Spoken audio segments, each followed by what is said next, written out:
சிறகடிக்க ஆசை சீரியலோட upcoming episode என்னென்னு பார்க்கலாம். அண்ணாமலை மனோஜ் விஜயா கிட்ட கேள்விக்கு மேலே கேள்வி கேட்குறாரு. என் பேச்சை கேட்டிங்களா? பாத்தியா விஜயா சரியாக விசாரிக்காமல் பொண்ணு வீட்டுக்கு மனோஜை கூப்பிட்டு போனேன். நல்ல வேலை நான் வரல. ஆனால் நீங்கள் என்ன செய்யன்னு தெரியாமல் தலை குனிஞ்சி அவமானப்பட்டு திரும்பி வந்திருக்கீங்க. இப்படி ஒரு பிரச்சனை வரக்கூடாதுன்றதுக்காக தான் மனோஜுக்கு நீ கல்யாண ஏற்பாடு செய்யும்போது சரியாக விசாரிக்கணும், உண்மையை தெரிஞ்சுக்கணும், அதுக்கப்புறமா பொண்ணு பார்க்க போகலான்னு நான் எவ்வளவோ சொன்னேன். இப்போ மனோஜுக்கும் டிவோர்ஸ் கிடைக்கல, ரோகிணிக்கும் டிவோர்ஸ் கிடைக்கல. அதுக்கப்புறம் ஏன் இவ்வளோ அவசரப்படணும்? ஏன் இவ்வளோ கஷ்டப்படணும் சொல்லு? என் பேச்சை கேட்டால் இப்படி ஒரு பிரச்சனை வந்திருக்குமா? மனோஜ் தான் புரிஞ்சிக்க மாட்டேங்கிறானா? நீயாவது யோசிச்சு ஒரு நல்ல முடிவாக எடுக்கணும் விஜயா. நல்ல வேலை இப்போயாவது உண்மை என்னன்னு தெரிஞ்சிருச்சு. சொந்தக்காரங்க வீட்டுக்கு போயிருக்க, ஆனால் அவங்கள பற்றின உண்மை தெரியாமல் பொண்ணு பார்க்க போகிறேன்னு சொல்லிட்டு அவங்க வீட்டுக்கு போயிட்டு வந்திருக்க. அது மட்டும் இல்லாமல் இனியாவது தேவையில்லாமல் இப்படிலாம் யோசிக்காத. கொஞ்ச நாள் பொறுமையாரு, எல்லாம் சரியாயிரும். என்ன மனோஜே அப்படின்னு சொல்லும்போது, இல்லைப்பா, எப்படியாவது என் வாழ்க்கையில் நல்லது நடக்கும். ரோகிணி தான் என்னை ஏமாத்திட்டா. இனி அம்மா எனக்கு ஒரு நல்ல வாழ்க்கையை அமைச்சு கொடுப்பாங்கன்னு நம்பி அவங்க வீட்டுக்கு போனேன். ஆனால் இப்படி பேசி அனுப்புவாங்கன்னு எதிர்பார்க்கவே இல்லைப்பா. நான் நினைக்கிறது எதுவுமே நடக்க மாட்டேங்குதுப்பா அப்படின்னு சொல்லும்போது, ஏன் நடக்கலை? நீ பெரிய பிஸ்னஸ் செய்யணும்னு நினச்ச. இப்போ நினச்ச மாதிரி கடைக்கு ஓனராக இருக்க. பொறுப்பாக பிஸ்னஸை பார்க்கலாமே. நீயா தேவையில்லாமல் இப்படி தலை குனிஞ்சு நின்றுருக்க, ஏமாந்து போய் வந்திருக்கனா அதுக்கு காரணம் விஜயாவும் நீயும் தான். எங்கள் பேச்சை எப்போ தான் கேட்பீங்க? இல்லை எங்கள் பேச்சை என்றைக்கும் கேட்கக்கூடாதுன்ற ஒரு முடிவில் இருக்கீங்களா? நீ நினச்சது எல்லாமே உனக்கு நல்லபடியாக நடந்திருக்கு மனோஜ். ஆனால் பிஸ்னஸ் செஞ்சு நீ நல்லபடியாக முன்னேறினா, உனக்கு சீக்கிரமாகவே டிவோர்ஸ் கிடச்சா, அதுக்கப்புறம் உன்னுடைய வாழ்க்கைக்காக என்ன செய்யலான்னு எல்லாருமே யோசிப்போம். ஆனால் இப்போ விஜயா பேச்சை கேட்டு இப்போ தேவையில்லாத வேலையெல்லாம் செஞ்சுட்டு இருந்தீங்கன்னா பிரச்சனை உங்களுக்கு தான் வரும். கொஞ்ச நேரம் ரெஸ்ட் எடுத்துட்டு சீக்கிரமாக கடையில் இருக்க வேலையை பார்க்கறதுக்காக கிளம்பு மனோஜே. வீட்டில் உட்காந்து இதை பற்றியே ரொம்ப யோசிக்காத. இதெல்லாம் தேவையில்லாத வேலை. அதனால தான் இப்படியெல்லாம் நடந்திருக்கு.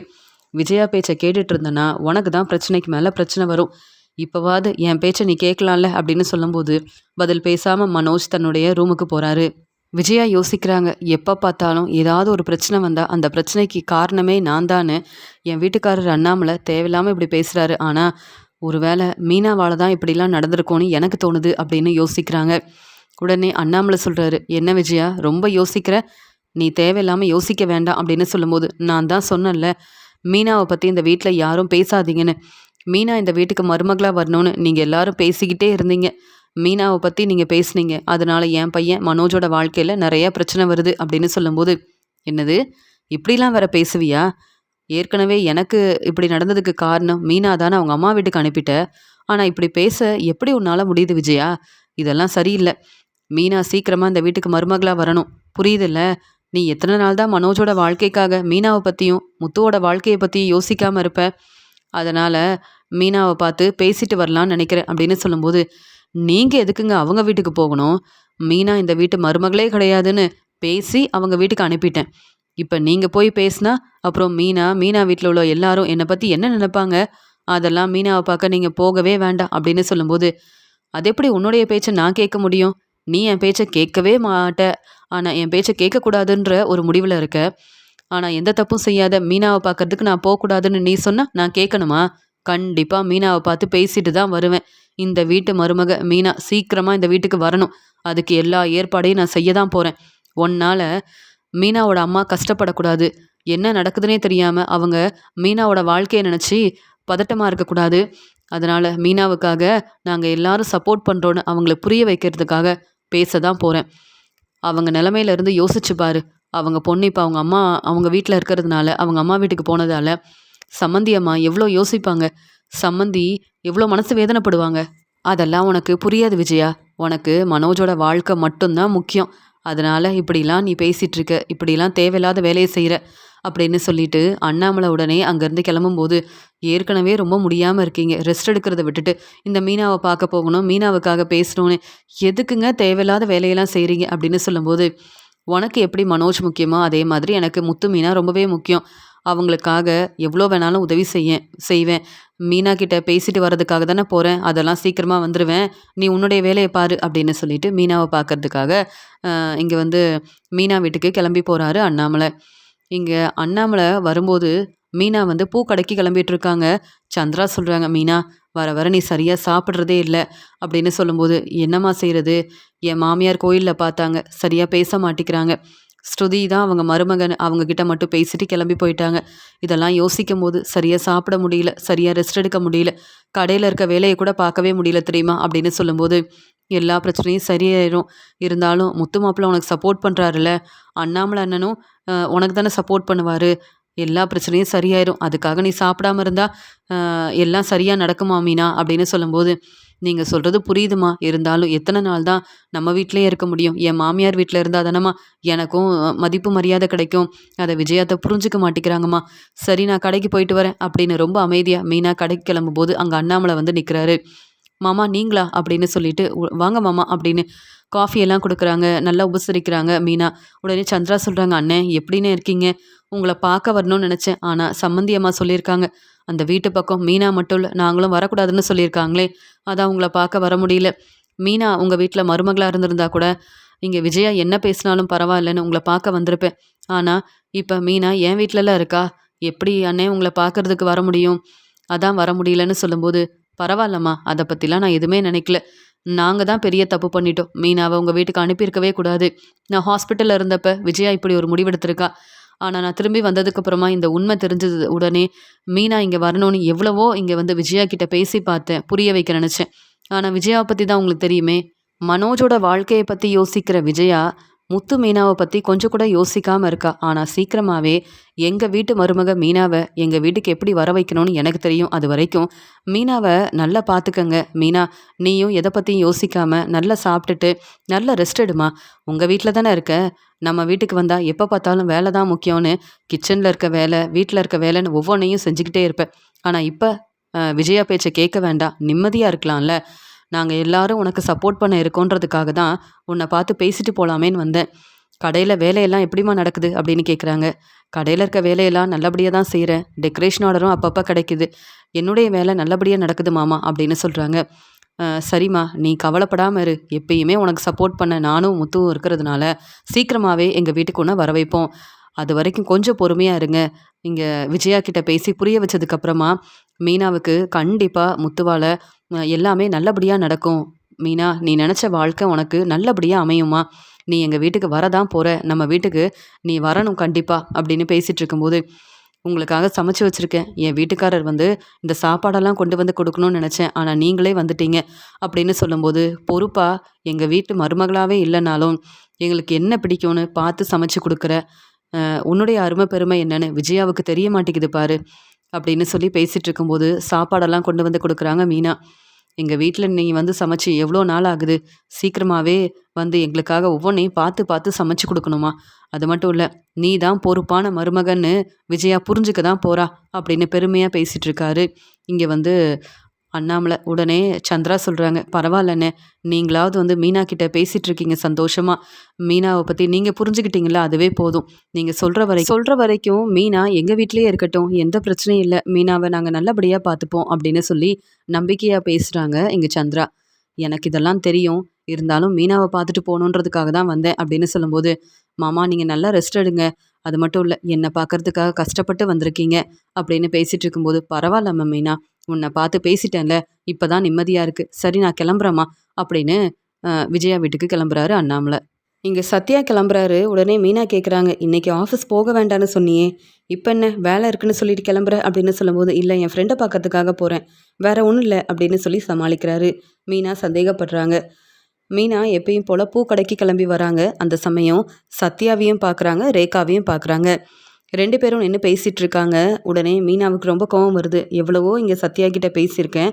ரேகா கிட்ட பேச வேண்டாம். அவங்க ஆஃபீஸ்ல நீ வேலை பார்க்கறதுனால, நீ அவங்கள விரும்புறன்ற உண்மை ரேகாவோட அப்பாவுக்கு தெரிஞ்சா, உன்னை பத்தி என்ன நெனைப்பாங்க? இல்ல மறுபடியும் அந்த ஆஃபீஸ்ல நீ வேலை பார்க்க முடியுமான்னு யோசிக்கவே மாட்டியா சத்யான்னு எவ்வளவோ பேசினேன். இந்த ஆஃபீஸ்ல உனக்கு வேலை கிடைச்சிருக்கு. நல்லா சம்பாதிக்கிறேன்னு அம்மா உன்னை நினைச்சு ரொம்ப பெருமையா பேசிட்டு இருக்காங்க. இப்ப நீ செய்ற பிரச்சனையால எல்லார் முன்னாடி அம்மா தலை குனிஞ்சு அவமானப்பட்டு நிக்கிற நிலைமை வந்தா, அப்புறம் அம்மா வந்து ரொம்ப மனசு வேதனைப்படுவாங்க. எங்க எல்லாருக்கும் உன் மேல ரொம்பவே நம்பிக்கை இருக்கு. அதனால நீ தான் கவனமா இருக்கணும். என் பேச்ச கேளுன்னு என் தம்பி சத்யா கிட்ட எவ்வளவோ சொன்னேன். என் பேச்ச கேட்கவே மாட்டேங்கிறான் இந்த சத்யா." அப்படின்னு சத்யாவ பார்த்துட்டு பேசாம மீனா ரொம்ப கோவமா அங்கேருந்து கிளம்பிடுறாங்க. மீனா பூக்கடைக்கு போனதுக்கப்புறமா அவங்க வேலையை பார்த்துட்ருக்காங்க. அந்த சமயம் முத்துக்கு ஃபோன் பண்ணுறாங்க. எங்கே இருக்கீங்க? சீக்கிரமாக பூக்கடைக்கு கிளம்பி வாங்க அப்படின்னு சொல்கிறாங்க. என்ன மீனா ரொம்ப கோவமாக பேசுகிற, என்னாச்சு, ஏதாவது பிரச்சனையா அப்படின்னு கேட்கும்போது, ஆமாங்க, உங்களால தான் இன்னும் என்னென்ன பிரச்சனை வரப்போதோ தெரியல அப்படின்னு சொல்கிறாங்க. என்ன மீனா, நான் என்ன செஞ்சேன், நீ ஏன் இப்படிலாம் பேசுகிற? உன்னை பார்க்க தான் வரணும்னு வேலையெல்லாம் முடிச்சுட்டு கிளம்பி வரலான்னு பார்த்தேன். நீ என்ன இவ்வளோ கோவமாக பேசி உடனே வர சொல்கிற? என்ன பிரச்சனையாக இருந்தாலும் ரொம்ப கோவமாக பேசாத மீனா. எனக்குன்னு நீ மட்டும்தான் இருக்க சப்போர்ட் பண்ணுறதுக்கு. அப்படி இருக்கும்போது நானே ரொம்ப கஷ்டப்படுறேன். அப்படி இருக்கும்போது இப்படிலாம் பேசாத மீனா அப்படின்னு சொல்லும்போது, நம்ம வாழ்க்கையை பற்றி யோசிக்கிறீங்கல்ல, அதே மாதிரி இங்கே வந்து சத்யாவோட வாழ்க்கையை பற்றி நீங்கள் யோசிக்கவே மாட்டீங்களா அப்படின்னு கேட்குறாங்க மீனா. அதான் சத்யாவுக்கு சப்போர்ட் பண்ணுறேன்னு சொல்லிட்டேனே, அப்புறம் என்ன அப்படின்னு கேட்கும்போது, நீங்கள் கிளம்பி வாங்க, நான் பேசிக்கிறேன் அப்படின்னு சொல்லிட்டு மீனா ரொம்ப கோவமாக பேசிட்டு ஃபோனை வச்சிடுறாங்க. கொஞ்ச நேரம் கழிச்சு முத்துவும் இங்கே மீனாவோட பூக்கடைக்கு வராங்க. மீனா சொல்கிறாங்க, நீங்கள் என்ன வேலை செஞ்சு வச்சுருக்கீங்க? சத்யாவை பாருங்க, இங்கே ஆஃபீஸில் நிறைய வேலை இருக்குன்னு சொல்லிட்டு அப்பப்போ எங்களுக்கு தெரியாமல் சத்யா ரேகாவை பார்க்கறதுக்காக போகிறது எனக்கு என்னவோ சரியாக தெரியல. இப்போ கூட நான் அவங்க 2 பேரையுமே பார்த்தேன். ஆனால் என் தம்பி சத்யாகிட்டேயும் பேசலை, ரேகாகிட்டேயும் பேசலை. ரேகா எனக்கு டெக்கரேஷன் ஆர்டர் கொடுத்துருக்காங்க. அதன் மூலமாக அவங்கள எனக்கு ரொம்ப நல்லா தெரியும். எப்படிங்க அவங்கக்கிட்ட கேள்வி கேட்குறது, பிரச்சனை செய்கிறது சொல்லுங்கள். நீங்கள் சத்யாவுக்கு சப்போர்ட் பண்ணுறேன்னு சொன்னீங்க. நீங்கள் 2 பேரும் கல்யாணம் பண்ணிக்கணும்னு நினச்சா என்கிட்ட சொல்லுங்கள். நானே முன்னாடி நின்று கல்யாணத்தையும் செஞ்சு வைக்கிறேன்னு சொன்னீங்க. அந்த நம்பிக்கையில் சத்யா என் பேச்சை கேட்காம இப்போ ரேகா கிட்ட பேசிகிட்டு இருக்கிறதெல்லாம் அவங்க அப்பாவுக்கு தெரிஞ்சால் பிரச்சனை வராதா? அந்த ஆஃபீஸில் சத்யா வேலை பார்க்க வேண்டாம் நீங்களும் நினச்சிட்டிங்களா என்ன? இப்போவே சத்யாவை கூப்பிட்டு நீங்கள் தான் பேசணும். நான் பேச வேண்டியதெல்லாம் பேசிட்டேன். ஆனால் சத்யா உங்கள் மேலே உள்ள நம்பிக்கையில் என் பேச்சை கேட்க மாட்டேங்கிறான். இனி ரேகா கிட்ட சத்யா பேசவே கூடாது. அப்போ தான் அந்த ஆஃபீஸில் எப்பயும் போல் சந்தோஷமாக சத்யாவால் வேலை பார்க்க முடியும், நல்லா சம்பாதிக்க முடியும். புதுசாக பிஸ்னஸ் ஆரம்பிக்கணும்னு நினச்சா அதுக்கெல்லாம் தேவையான பணம் வேணுமா வேண்டாமா? முடிஞ்ச அளவு ஆஃபீஸில் நேர்மையாக உண்மையாக சம்பாதிச்சு பணத்தை சேர்த்து வைக்கணும். ஆனால் சத்யா இப்போவே அந்த ஆஃபீஸில் ஓனராக இருக்கிற அந்த ரேகா கிட்ட பேசிகிட்டு இருக்கிறதுனால சத்யாவோட வாழ்க்கையில் நிறைய பிரச்சனை வரும். எனக்கு ரொம்பவே பதட்டமாக இருக்குது. உங்களால் நீங்கள் செஞ்ச அந்த வேலையால் என் தம்பி சத்யாவுக்கு உதவி செய்கிறேன்னு சொன்னதால் இப்போ கடைக்கு வந்தாலும் என்னால் சரியாக வேலை பார்க்க முடியல அப்படின்னு பேசிகிட்டு இருக்காங்க. உடனே இங்கே மீனா இப்படி பேசுகிறதெல்லாம் கேட்டுட்டு, என்ன மீனா இதுக்காகவா இவ்வளோ கோவப்படுற? சத்யா கிட்ட பேசணும் அவ்வளவுதானே, நானே பேசுகிறேன். அதுக்காக நீ ரேகாவை விரும்ப வேண்டாம் அப்படின்லாம் சொல்ல முடியாது. இது சத்யாவோட வாழ்க்கை, என்ன முடிவெடுக்கணும்னு சத்யா தானே யோசிக்கணும். நம்ம எதுக்கு மீனா அவங்க வாழ்க்கையில் தலையிடணும்? அவங்களாவது சந்தோஷமாக இருக்கட்டுமே. சத்யாவும் இங்கே வந்து ரேகாவை விரும்புறதுனால அவங்க கல்யாணம் பண்ணிக்கிட்டா என்ன? எந்த பிரச்சனை வந்தாலும் நான் பார்த்துக்கிறேன் மீனா. ஆனால் இப்போதைக்கு நீ கவனமாக உன்னுடைய வேலையெல்லாம் பார்க்கணும். ஆஃபீஸில் இருக்க வேலையை கவனமாக பார்த்து சீக்கிரமாகவே பிஸ்னஸ் ஆரம்பிக்கணும். அதுக்கப்புறமா கல்யாணத்தை பற்றி யோசிக்கலான்னு உன்னுடைய தம்பி சத்யா கிட்ட நான் தெளிவாக பேசுகிறேன். என்னால் பிரச்சனை வர நான் விடமாட்டேன் மீனா. அதுக்காக இவ்வளோ கோவப்படாத அப்படின்னு சொல்லிட்டு, சீக்கிரமாக வேலையெல்லாம் நீ முடிச்சிட்டேன்னா நம்ம 2 பேரும் வீட்டுக்கு கிளம்பலாம். உனக்காக நான் ஸ்வீட்டெல்லாம் வாங்கி வச்சுருக்கேன் அப்படின்னு பேசி சமாளிக்கிறாரு முத்து. உடனே அவ்வளோ நேரம் ரொம்பவே கோவமாக இருந்த மீனா, அதானே ஏதாவது ஒரு பிரச்சனை வந்தால் எப்படி சமாளிக்கணும்னு உங்களுக்கு தானே தெரியும் அப்படின்னு சொல்லிட்டு இங்கே ரொம்பவே சந்தோஷமாக முத்து இப்படி சொன்னதுக்கப்புறமா மீனா பேசிகிட்டு இருக்காங்க. இங்கே முத்து சத்யாவுக்கு ஃபோன் பண்ணுறாங்க. சத்யா எங்கே இருக்க அப்படின்னு கேட்குறாங்க. இல்லை மாமா வெளியில் வந்திருக்கேன் அப்படின்னு சொல்லும்போது, எங்கே இருந்தாலும் உடனே கார் செட்டுக்கு கிளம்பி வா, உங்ககிட்ட பேசணும் அப்படின்னு சொல்கிறாங்க. இல்லை மாமா கொஞ்ச நேரம் ஆகும் அப்படின்னு சொல்கிறாங்க.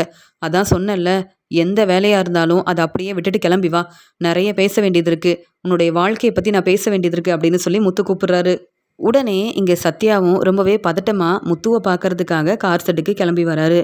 என்ன முத்து மாமா உடனே கிளம்பி வர சொன்னீங்க, ஏதாவது பிரச்சனையா, என்னாச்சு அப்படின்னு கேட்கும்போது, இனி எந்த பிரச்சனையும் வரக்கூடாதுன்னு நான் மட்டும் இல்லை மீனாவும் நினைக்கிறாங்க அப்படின்னு சொல்லும்போது, மீனாக்காவா என்ன சொன்னாங்க அப்படின்னு கேட்கும்போது, அதெல்லாம் இருக்கட்டும், இப்போ எங்கே போயிட்டு வர? உன்னுடைய ஃப்ரெண்டை பார்க்க போகிறேன்னு சொன்னியா? நீ வந்து ரேகாவை தானே பார்க்க போயிருக்க? எனக்கு மட்டும் இல்லை மீனாவுக்கும் இந்த உண்மை தெரியும் அப்படின்னு சொல்லும்போது, இல்லை ரேகா கிட்ட பேசினா மீனாக்காவுக்கு பிடிக்காது. இப்போ கல்யாணத்தை பற்றி யோசிக்க வேண்டாம், வேலையை மட்டும் கவனமாக பாருன்னு சொன்னாங்க. ஆனால் ரேகா அப்பப்போ ஃபோன் பண்ணுறாங்க, பேசாமல் இருக்க முடியல. அவங்க எங்கள் கம்பெனி ஓனராக இருக்காங்க அப்படின்னு சொல்லும்போது, கம்பெனி ஓனராக இருக்காங்க, நீயும் அவங்கள விரும்புகிற, அவங்களும் உன்னை விரும்புகிறாங்க, அதெல்லாம் சரிதான். ஆனால் இந்த விஷயம், இந்த உண்மை ரேகாவோட அப்பாவுக்கு தெரிஞ்சால் பிரச்சனை வரும்ல. அப்பப்போ வெளியில் போகிறது பேசுகிறதுன்னு இந்த மாதிரி எந்த பிரச்சனையும் வரக்கூடாதுன்றதுக்காக தான் சொல்கிறேன். கொஞ்சம் கவனமாக வேலையை பாரு. நல்லா சம்பாதிச்சு புதுசாக பிஸ்னஸ் ஆரம்பித்ததுக்கப்புறமா கல்யாணத்தை நானே செஞ்சு வைக்கிறேன். அது வரைக்கும் கொஞ்சம் பொறுமையாக இருக்கணும், எங்கள் பேச்சை கேட்கணும். நீ அவங்கள விரும்புறதெல்லாம் சரிதான். நீ பேசணும்னா ஃபோன்லயே பேசு. ஏன்னா மீனா உன் மேலே ரொம்ப கோவமா இருக்கா. உன்னுடைய வாழ்க்கையை நினச்சி ரொம்பவே பதட்டமா இருக்கா. இங்கே வந்து ரேகாவோட குடும்பத்தில் உள்ளவங்களால உனக்கு பிரச்சனை வரும் அப்படின்னு நினைக்கிறா. மீனா யோசிக்கிறதும் சரிதானே. என்னதான் நான் உனக்கு சப்போர்ட் பண்ணுறதா இருந்தாலும் இப்போ தான் நீ வந்து அந்த ஆஃபீஸில் வேலைக்கு சேர்ந்துருக்க, நல்லா சம்பாதிக்கிற. அதனால் உன்னை நினச்சி நாங்கள் எல்லாரும் பெருமைப்படுறோம், சந்தோஷமாக இருக்கும். உனக்கு ஒரு பிரச்சனை வந்தா, உன்னால் ஒரு பிரச்சனை வந்தா எங்களால் தாங்கிக்க முடியாது. எப்பயுமே நான் உனக்கு சப்போர்ட்டாக தான் இருப்பேன். உனக்கு வேணும்னா சொல்லு. இப்போவே அங்கே ரேகா வீட்டில் வந்து நான் பேசுகிறேன் அப்படின்னு சொல்லும்போது, இல்லை மாமா, அப்படிலாம் எந்த அவசரமும் கிடையாது. இப்போ எதுவுமே நீங்கள் எங்களுக்காக பேச வேண்டாம். நீங்கள் சொல்கிறது சரிதான். கொஞ்சம் கவனமாக இருக்கிறேன். பொறுமையாக யோசித்து என் வாழ்க்கையை முதல்ல நான் வந்து சரி செஞ்சுக்கிறேன். நல்ல வேலை பார்த்து நான் புதுசாக பிஸ்னஸ் ஆரம்பித்ததுக்கப்புறமா நான் வந்து என் கல்யாணத்தை பற்றி யோசிக்கிறேன். அது வரைக்கும் ரேகா கிட்ட நான் ஆஃபீஸில் பேசிக்கிறேன். மற்றபடி என்னால் எந்த பிரச்சனையும் வராமல் நான் பார்த்துக்கிறேன் அப்படின்னு இங்கே வந்து முத்துக்கிட்ட சத்யா சொல்லிகிட்டு இருக்கும்போது, இல்லை சத்யா, சொல்லப்போனால் உன்னுடைய வாழ்க்கையை நினச்சி நான் மட்டும் இல்லை, மீனாவும் ரொம்பவே யோசிக்கிறா. உனக்கு ஏதாவது பிரச்சனை வந்துடுமோ அப்படின்னு நினைக்கிறோம். அது மட்டும் இல்லை, உங்கள் அம்மா சீதா, மீனா உன் மேலே எவ்வளோ மதிப்பு மரியாதை வச்சுருக்காங்க, உன் மேலே அவ்வளோ நம்பிக்கை வச்சுருக்காங்க. அதனால தான் அவங்களுக்காக நான் பேசிகிட்ருக்கேன். கொஞ்சமாவது யோசிச்சு பொறுப்பாக உன்னுடைய வேலையை கவனமாக பாரு. உனக்கு இந்த வேலை ரொம்ப முக்கியம். அப்போ தான் பிஸ்னஸ் ஆரம்பிக்க முடியும். நல்லா சம்பாதிக்கணும், பணத்தை சேர்த்து வைக்கணும். உங்கள் அம்மாவுக்காக நீ புது வீடு வாங்கி தரணும்னு ஆசைப்படுறல்ல, அதெல்லாம் நடக்கணும்னா நீ கவனமாக இருக்கணும். உன்னுடைய வேலையில் ரொம்பவே கவனமாக இருக்கணும். நான் சொல்கிறதெல்லாம் உனக்கு புரியுதுல்ல அப்படின்னு சொல்லும்போது, எனக்கு புரியுது மாமா அப்படின்னு சொல்லிட்டு சத்யா, ரொம்ப நன்றி மாமா. என் வாழ்க்கை மேலே உங்களுக்கு எவ்வளோ அக்கறை இருக்குது. நீங்கள் சொல்லி நான் வந்து இந்த வேலையை செய்யாமல் இருப்பேனா, நான் பார்த்துக்கிறேன் அப்படின்னு சொல்லிட்டு சந்தோஷமாக சத்யா அங்கேருந்து கிளம்புறாரு. முத்து யோசிக்கிறாரு. மீனா ரொம்ப பதட்டமாக இருக்கிறதுனால சத்யா கிட்ட இப்படியெல்லாம் பேச வேண்டியது இருக்குது. இருந்தாலும் சத்யாவோட வாழ்க்கை சத்யா நினச்ச மாதிரியே நல்லபடியாக அமையணுன்றது என்னுடைய ஆசை. எப்படி சீதாவுக்கு அருணை கல்யாணம் பண்ணி வச்சனோ அதே மாதிரி இங்கே வந்து ரேகாவை சத்யா விரும்புறதுனால எவ்வளோ பெரிய பிரச்சனை வந்தாலும் எல்லாத்தையும் சமாளித்து இங்கே சத்யாவுக்கும் ரேகாவுக்கும் கல்யாணத்தை நானே செஞ்சு வைப்பேன். எனக்கு சத்யாவோட வாழ்க்கை தான் முக்கியம் அப்படின்னு நினைக்கிறாரு முத்து. மனோஜ் கடையில் வேலையெல்லாம் முடிச்சுட்டு வீட்டுக்கு வந்த உடனே யார்கிட்டையும் பேசாமல் ரொம்ப அமைதியாக இருக்கிறத கவனிக்கிறாங்க விஜயா. என்ன மனோஜ், எதுக்கு இவ்வளோ யோசிக்கிற அப்படின்னு கேட்கும்போது மனோஜ் பதில் பேசாமல் இருக்கும்போது, மனோஜ் எனக்கு புரியுது, நீ இதுக்காக எதுக்கு இவ்வளோ யோசிக்கிற, எல்லா பிரச்சனையும் சரியாயிரும். உன்னுடைய பிஸ்னஸ்க்கு எவ்வளோ உதவி செஞ்சுருக்கேன், அதே மாதிரி உனக்கு ஒரு நல்ல வாழ்க்கையை நான் அமைச்சு கொடுப்பேன் அப்படின்னு சொல்லிட்டு, உனக்காக தானே நீத்து கிட்ட பேசினேன். நீத்து உன்னை புரிஞ்சுக்கிட்டு உன்னை கல்யாணம் பண்ணிக்கிட்டா உனக்குன்னு ஒரு நல்ல வாழ்க்கையும் கிடைக்கும். நீத்து பெரிய பணக்கார வீட்டு பொண்ணு, நம்ம வீட்டுக்கு மருமகளாக வந்தா இதை விட பெரிய பெரிய பிஸ்னஸ்லாம் நீ செய்யலாம் அப்படின்னு நினச்சேன். ஆனால் நீத்து என் பேச்சை கேட்கவே இல்லை. இப்போ அதே மாதிரி சிந்தாமணியோட பொண்ணு பிஸ்னஸ்லாம் பார்த்துக்கிறாங்க. சிந்தாமணிக்கிட்டேயும் உங்கள் பொண்ணை எங்கள் வீட்டுக்கு மருமகளாக அனுப்பணும், மனோஜுக்கு கல்யாணம் பண்ணி வைக்கணும்னு எவ்வளவோ பேசினேன். ஆனால் யாருமே சரின்னு சொல்லவே இல்லையே. நம்ம நிலமையை புரிஞ்சுக்க மாட்டேங்கிறாங்க. இதுக்கு மேலே நான் என்ன தான் செய்ய முடியும்? உன்னை நினச்சி உன்னுடைய வாழ்க்கையை நினச்சி நான் எவ்வளோ கஷ்டப்படுறேன் தெரியுமா அப்படின்னு விஜயா பேசும்போது தான் இங்கே வந்து யோசிக்கிறாரு மனோஜ். அம்மா சொல்கிறது சரிதான். சிந்தாமணி நமக்கு நிறையா உதவி செய்கிறாங்க. அவங்கக்கிட்ட நான் வந்து சரியாக பேசவும் முடியாது. அதே மாதிரி நீத்துவை பார்த்து பேசினா என்ன? நீத்து மட்டும் என்னை புரிஞ்சுக்கிட்டு நான் நல்லா பிஸ்னஸ் செய்கிறேன்னு தெரிஞ்சுக்கிட்டு என்னை கல்யாணம் பண்ணிக்கிட்டாங்கன்னா அம்மா என் வாழ்க்கையை நினச்சி கஷ்டப்பட வேண்டாம்ல. நாளைக்கே நீத்துவோட ரெஸ்டாரண்ட்டுக்கு போயிட்டு நீத்துவை பார்த்து பேசணும் அப்படின்னு சொல்லிட்டு முடிவெடுக்கிறாரு மனோஜ். அதே மாதிரி மனோஜ் வந்து சீக்கிரமாக கிளம்புறாரு. என்ன மனோஜ் சாப்பிடாம கிளம்புற அப்படின்னு சொல்லும்போது, ஆஃபீஸில் நிறைய வேலை இருக்குது, அது மட்டும் இல்லாமல் டீலர்ஸ் எல்லாம் பார்க்கணும், கடையிலையும் நிறைய வேலை இருக்குமா அப்படின்னு சொல்லிட்டு கிளம்புறாரு. பரவாயில்ல மனோஜ் நான் பேசுனதெல்லாம் புரிஞ்சுக்கிட்டு ரொம்ப சந்தோஷமாக வேலைக்காக கிளம்பிட்டான், அதுவே போதும் அப்படின்ற சந்தோஷத்தில் இருக்கிறாங்க விஜயா. மீனா இங்கே ரவி அண்ணாமலைன்னு எல்லாருக்கும் சாப்பாடெல்லாம் கொடுத்து அனுப்புகிறாங்க. உடனே விஜயா ரொம்ப கோபமாக பேசுகிறாங்க. என்ன மறுபடியும் மீனா இந்த வீட்டுக்கு மருமகளாக வரணும்னு தினமும் சாப்பாடெல்லாம் கொடுத்து அனுப்பிட்டுருக்காளா அப்படின்னு சொல்லி பேசும்போது, அம்மா உங்களுக்கு வேண்டானா நீங்கள் மீனா சமைக்கிறது சாப்பிடாதீங்கம்மா. ஆனால் அப்பாவும் ரவியும் மீனா தினமும் சமைச்சு கொடுத்தா நல்லதுன்னு யோசிக்கிறாங்கல்ல. நீங்கள் சமைக்கிறது சரியாக மனோஜே சாப்பிட மாட்டேங்கிறான், அப்புறம் நாங்கள் எப்படிமா சாப்பிட முடியும்? இதெல்லாம் உங்களுக்கு புரியவே புரியாதா அப்படின்னு கேட்குறாரு முத்து. அதெல்லாம் ஒன்றும் இல்லை, என் பையன் மனோஜ் பிஸ்னஸ் செய்கிறதுக்காக கடையில் நிறைய வேலை இருக்குன்னு கிளம்பி போயிட்டான். மற்றபடி மனோஜ் நான் சமைக்கிற சாப்பாடெல்லாம் ரொம்ப நல்லா இருக்குன்னு பாராட்டி பேசுவான். உங்களுக்கு என்னுடைய அருமை பெருமை என்னன்னு தெரிய மாட்டேங்குது, அதனால தான் இப்படியெல்லாம் பேசிகிட்டு இருக்கீங்கன்னு எனக்கு ரொம்ப நல்லா தெரியும் அப்படின்னு சொல்கிறாங்க விஜயா. அம்மா அதே மாதிரி தான் மீனா நல்ல பேர் வாங்குறதுக்காகவோ இந்த வீட்டுக்கு சீக்கிரமாக வரணுன்றதுக்காகவோ சமைச்சு கொடுக்கல. பொறுப்பான மருமக மீனா நம்ம வீட்டில் இருந்தாலும் சரி, அவங்க அம்மா வீட்டில் இருந்தாலும் சரி, எங்களுக்கு என்ன வேணும்னு ஒவ்வொன்றையும் கேட்டு சமைச்சு கொடுப்பா. அதனால் நீங்களும் வந்து மீனா இந்த வீட்டுக்கு வந்துருவாளோன்னு நினச்சி பதட்டமாக இருக்காதீங்கம்மா. மீனா எல்லாருக்கும் சமைச்சு கொடுத்துருக்கா ரவி அப்படின்னு எல்லாரையும் கூப்பிட்டு சாப்பாடெல்லாம் பரிமாறுறாரு முத்து. இதெல்லாம் பார்த்துட்ருக்க விஜயாவுக்கு ரொம்ப கோவம் வருது. மீனா திருந்தவே மாட்டிக்கிறா. எல்லாருக்கும் நல்லா சமைச்சு கொடுத்து எல்லார் மனசையும் மாற்றணும்னு நினைக்கிற மீனாவை பற்றி எனக்கு தெரியாதா? எப்படியும் நான் நினைக்கிற மாதிரி முதல்ல மனோஜுக்கு சீக்கிரமாக கல்யாண ஏற்பாடெல்லாம் செய்யணும். அப்புறம் இந்த மீனா வரணுமா வேண்டாமான்னு இந்த வீட்டோட ஓனராக இருக்க நான் தான் முடிவெடுக்கணும். முத்து எவ்வளோ சந்தோஷமாக பேசிகிட்டு இருக்கான். முத்துவும் மீனாவும் பிரிஞ்சு தான் இருக்காங்க. மீனா அவங்க அம்மா வீட்டில் இருக்கா. ஆனால் அப்பப்போ மீனாவை பார்த்து பேசுறது, மீனாவுக்கு பிஸ்னஸில் உதவி செய்கிறதுன்னு இந்த முத்து மீனாவை என்னைக்கும் விட்டு கொடுக்கவே மாட்டான் போலையே அப்படின்னு ரொம்பவே கோவத்தில் பொறாமப்படுறாங்க விஜயா. மனோஜ் நினச்ச மாதிரியே இங்கே நீத்துவோட ரெஸ்டாரண்ட்டுக்கு மனோஜ் நீத்துவை பார்த்து பேசணும்னு கிளம்பி போகிறாரு. அங்கே நீத்து எப்பயும் போல் ரெஸ்டாரண்ட்டில் இருக்க வேலையெல்லாம் பார்த்துட்டு இருக்கும்போது மனோஜ் வரதை கவனிக்கிறாங்க. இவங்க விஜயாவோட பையன் தானே, இவங்களுக்காக தானே விஜயா என் வீட்டுக்கு வந்து பேசிட்டு போனாங்க. ரவியோட அண்ணன் மனோஜ் என்ன பார்க்கறதுக்கு எதுக்கு வராருன்னு தெரியலையே அப்படின்னு யோசிக்கிறாங்க. அங்கே வந்த மனோஜ் நீத்து கிட்ட வந்து நீத்து என்ன ஞாபகம் இருக்கா அப்படின்னு கேட்கும்போது, உங்களை பற்றி தெரியாதா? ரவியோட அண்ணன் தானே, ரோகிணி தானே உங்களை ஏமாத்திட்டாங்க. ரோகிணிக்கு டிவோர்ஸ் கொடுக்கணும்னு எல்லா ஏற்பாடையும் செஞ்சிட்ருக்கீங்க சரிதானே அப்படின்னு சொல்லும்போது, ஆமாம் அந்த ரோகிணி என்னை ஏமாத்தின உண்மை எல்லாருக்கும் தெரிஞ்சிருக்கு அப்படின்னு சொல்லிட்டு, ஆமாம் நீங்கள் சொல்கிறது எல்லாமே சரிதான். சீக்கிரமாகவே எனக்கும் ரோகிணிக்கும் டிவோர்ஸ் கிடைக்க தான் போகுது. என் வாழ்க்கையை பற்றி பேசுகிறதுக்காக தான் வந்திருக்கேன் அப்படின்னு சொல்லும்போது, உங்கள் வாழ்க்கையை பற்றி என்கிட்ட பேச என்ன இருக்குது? எனக்கு பிஸ்னஸை பார்த்துக்கணும், நிறைய வேலை இருக்குது. என்ன சொல்லணுமோ சீக்கிரமாக சொல்லிட்டு கிளம்புங்க. எனக்கு நிறைய வேலை இருக்குது மனோஜ், வேற ஒன்றும் இல்லை. நீங்கள் பிஸ்னஸ் செய்கிறீங்க, உங்களுக்கு தான் தெரியும்ல. பிஸ்னஸ் செய்கிறவங்களுக்கு எவ்வளோ வந்து பிரச்சனை வரும், பிஸ்னஸை எவ்வளோ பார்த்துக்கணுன்னு உங்களுக்கு தெரியும்ல, அதனால தான் சொல்கிறேன் அப்படின்னு சொல்லும்போது, சீக்கிரமாக பேசிட்டு கிளம்பிடுறேன். இல்லை எனக்கு வந்து நிறைய பிரச்சனை இருக்குது. ஆனால் இப்போ வந்து பிஸ்னஸை நல்லா பார்த்துக்கிறேன். என்னை பற்றி அம்மா உங்ககிட்ட ஏற்கனவே சொல்லியிருப்பாங்க. என்னை நீங்கள் கல்யாணம் பண்ணிக்கிட்டா உங்கள் வாழ்க்கையும் சந்தோஷமாக இருக்கும். அதே மாதிரி என் பிஸ்னஸ் என் வாழ்க்கைன்னு எல்லாமே நான் நினச்ச மாதிரி நல்லபடியாக இருக்கும். என் அம்மா பேசினப்ப நீங்கள் என்னவோ ரவியை விரும்புகிறதா சொல்லி அனுப்பிட்டீங்களாமே. ரவிக்கு ஏற்கனவே கல்யாணம் ஆயிருக்குல்ல, ஸ்ருதியோட வாழ்க்கையில் பிரச்சனை வரக்கூடாதுல்ல, அதனால் நீங்கள் ஏன் என்ன கல்யாணம் பண்ணிக்கக்கூடாது அப்படின்னு கேட்ட உடனே நீத்து ரொம்ப கோவமாக இங்கே வந்து மனோஜை பலார்னு வெளுத்து வாங்குறாங்க. எவ்வளோ சொன்னாலும் கேட்க மாட்டிங்களா? உங்கள் அம்மாவும் இப்படி தான் வந்து பேசினாங்க. ஆனால் இங்கே வந்து ரவியோட அம்மாவாச்சேன்னு பொறுமையாக பதில் சொல்லி அனுப்புனேன். ஆனால் நீங்கள் ரவியோட அண்ணன் தானே, திருந்தவே மாட்டிங்களா? உங்களுக்கு வேறு வேலை இல்லை? அதான் உங்கள் அம்மா கிட்ட சொல்லி அனுப்பிட்டேனே, நான் ரவியை தான் கல்யாணம் பண்ணிப்பேன். உங்களை பற்றி யோசிக்க கூட எனக்கு பிடிக்கவே இல்லை.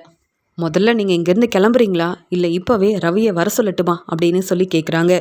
உடனே மனோஜ் வந்து பேசுகிறாரு. இல்லை நான் என்ன சொல்ல வரேன்னா, நீங்கள் என்னை புரிஞ்சுக்க மாட்டேங்கிறீங்க. உங்களை மாதிரியே நானும் பெரிய பிஸ்னஸ் செய்கிறேன்.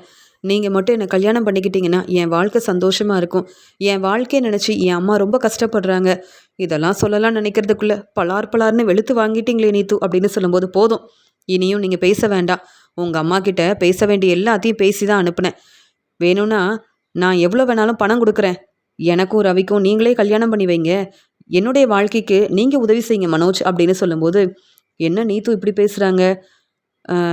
இங்கே வந்து எனக்கு இப்போ பணம் நிறைய தேவைப்படுது. ஆனால் என்னை இவங்க கல்யாணம் பண்ணிக்கிட்டாங்கன்னா என் பிஸ்னஸ் நல்லபடியாக நடக்கும்னு நினச்சேன். இவங்க மூலமாக நிறைய பணம் சொத்து எல்லாமே கிடைக்கும்னு பார்த்தா, இங்கே வந்து ரவியை கல்யாணம் பண்ணி வைங்க, என் வாழ்க்கைக்கு நல்லது செய்யுங்கன்னு நீத்து இப்படிலாம் சொல்கிறாங்க, பணம் கொடுக்குறேன்னு சொல்கிறாங்க.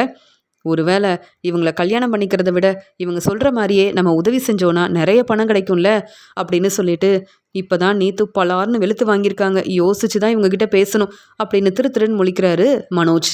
உடனே நீத்து இங்கே மனோஜுக்கு நிறைய பணத்தை கொடுக்குறாங்க. இந்த பணம் எல்லாமே உங்களுக்கு தான் மனோஜ், எனக்கும் ரவிக்கும் நீங்கள் கல்யாணம் பண்ணி வச்சிங்கன்னா எனக்கு அதுவே போதும். என் வாழ்க்கையில் ரவி கண்டிப்பாக என்னை விரும்பணும், என்னை கல்யாணம் பண்ணிக்கணும். ஸ்ருதியை பற்றி நான் யோசிக்க போகிறதே இல்லை அப்படின்னு சொல்கிறாங்க. இந்த உண்மையெல்லாம் ரவிக்கும் ஸ்ருதிக்கும் தெரிஞ்சால் என்னை சும்மா விட மாட்டாங்க. ஆனால் ஃபினான்சியர்கிட்ட வாங்கின பணத்தை நான் திருப்பி தரணும், வீட்டு பத்திரத்தையும் திருப்பி வாங்கணும். எனக்கு வேறு வழியே இல்லை.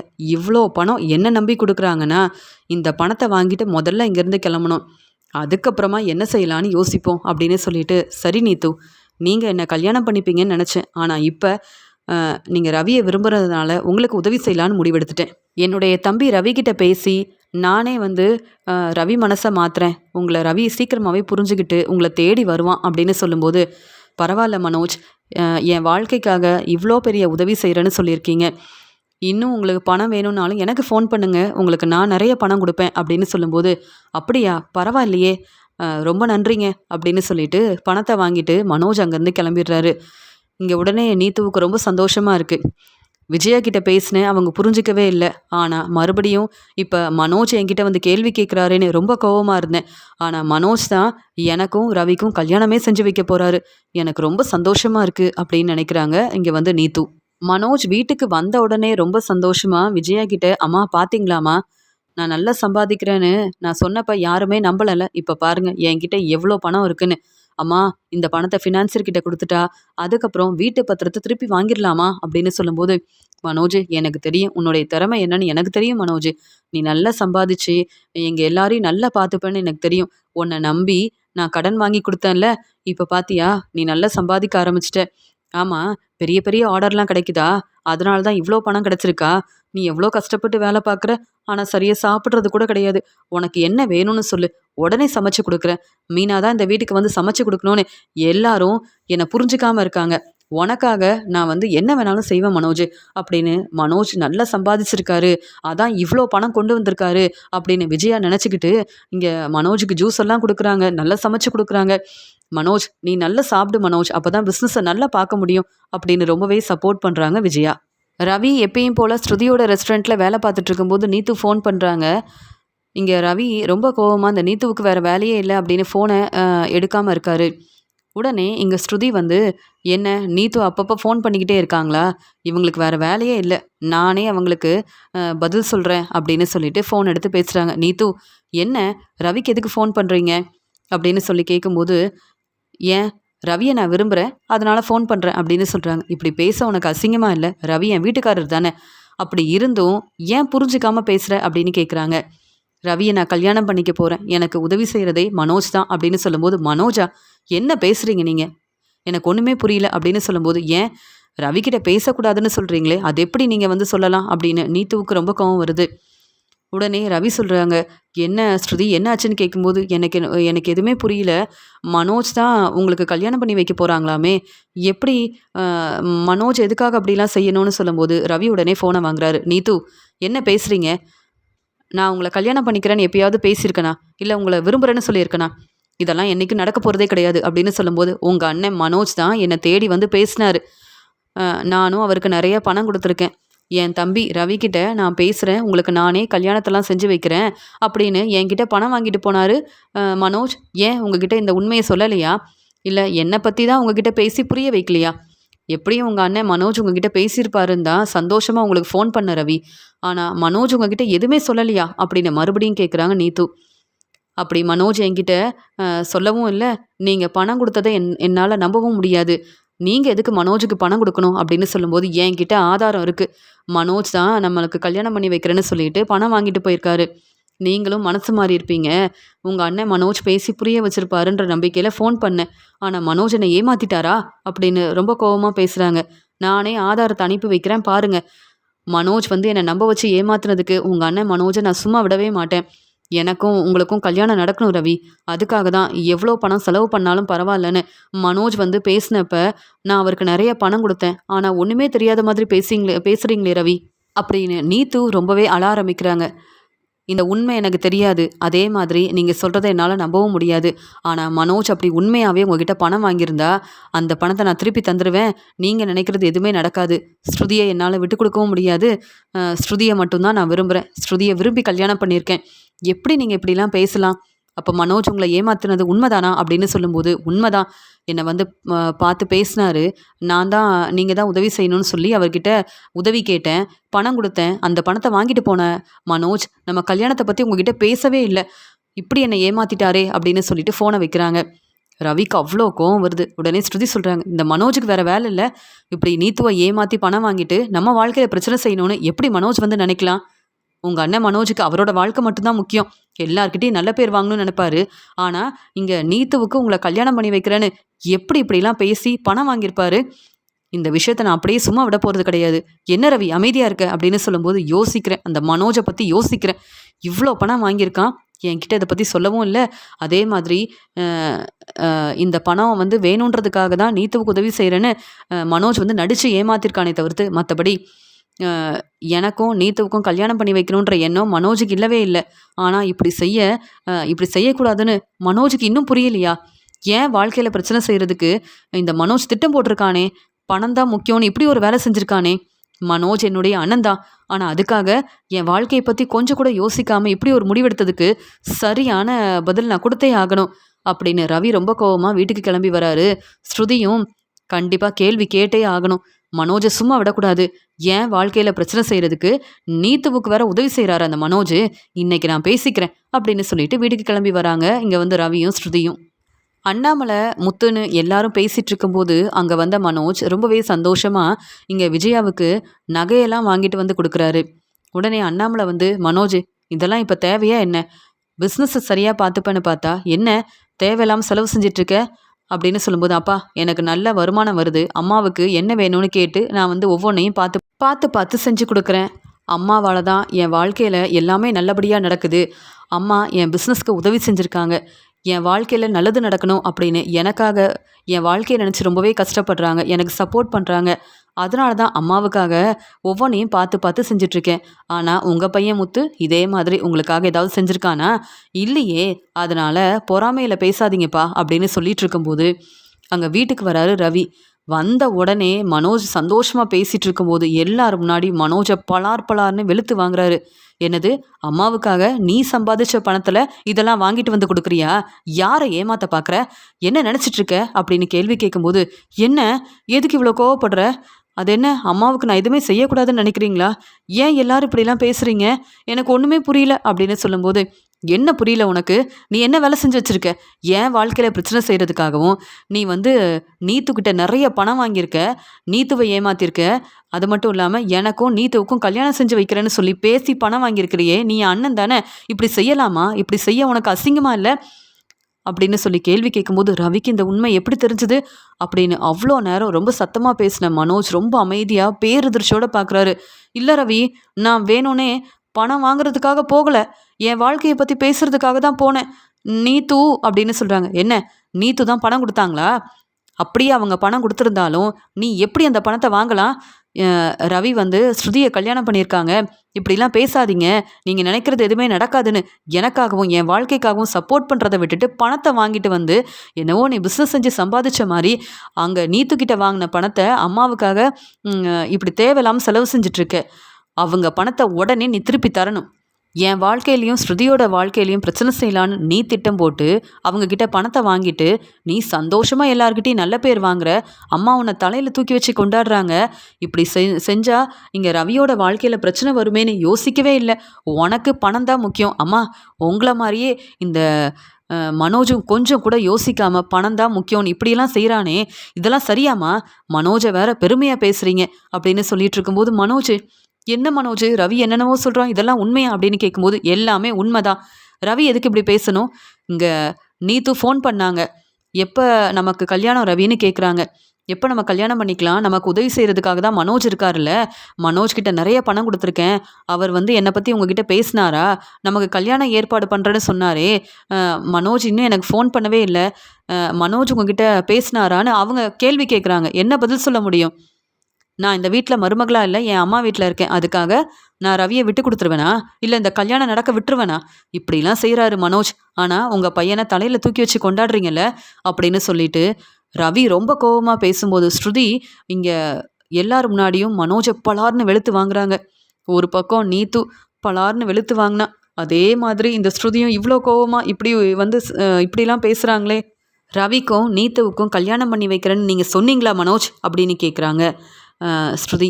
இல்லை, நான் அப்படியெல்லாம் பேசலை, அந்த நீத்து தான் நிறைய பணம் கொடுக்குறேன், இந்த கல்யாண ஏற்பாடை நீங்கள் தான் செய்யணும், என்னை பற்றி ரவிக்கிட்ட பேசணும்னு சொன்னாங்க அப்படின்னு சொல்கிறாரு மனோஜ். அதுக்காக கொடுக்குற பணத்தை வாங்கிட்டு வந்துடுவியா?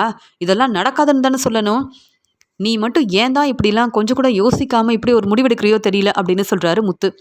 அதுக்கப்புறம் ரவிக்கும் பலகுரலுக்கும் கோவம் வரதானே செய்யும். இவங்க வாழ்க்கையில் பிரச்சனை செய்கிறதுக்காகவே நீத்து கொடுத்த பணத்தை வாங்கிட்டு வந்து அம்மா கிட்ட நல்ல பேர் வாங்குறதுக்காக இப்படிலாம் பேசுகிற. இதில் உன்னை பார்த்து நாங்கள் பொறாமப்படுறோன்னு வேற பேசுகிற.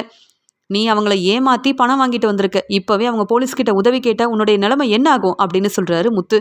இல்லை இல்லை, அப்படிலாம் நடக்க நான் விட மாட்டேன். ஆனால் அவங்க கிட்ட கொடுக்க பணம் இல்லை.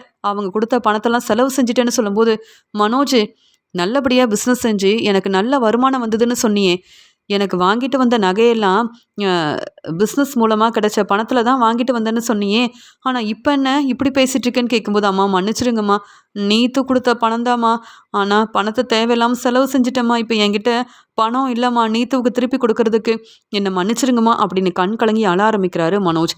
உன்னை நான் சும்மா விட மாட்டேன், நீ என் அண்ணன் தான், என் வாழ்க்கையில் பிரச்சனை செஞ்சுட்டேன்ல அப்படின்னு எல்லார் முன்னாடியும் பலார் பலார்னு வெளுத்து வாங்குறாரு ரவி. மனோஜ் பதில் பேச முடியாமல் எல்லார் முன்னாடியும் தலை குனிஞ்சு நிற்கிறாங்க. வீட்டில் உள்ள எல்லாரும் மனோஜை கேள்விக்கு மேலே கேள்வி கேட்குறாங்க. ஆனால் மனோஜால் பதில் பேசவே முடியல.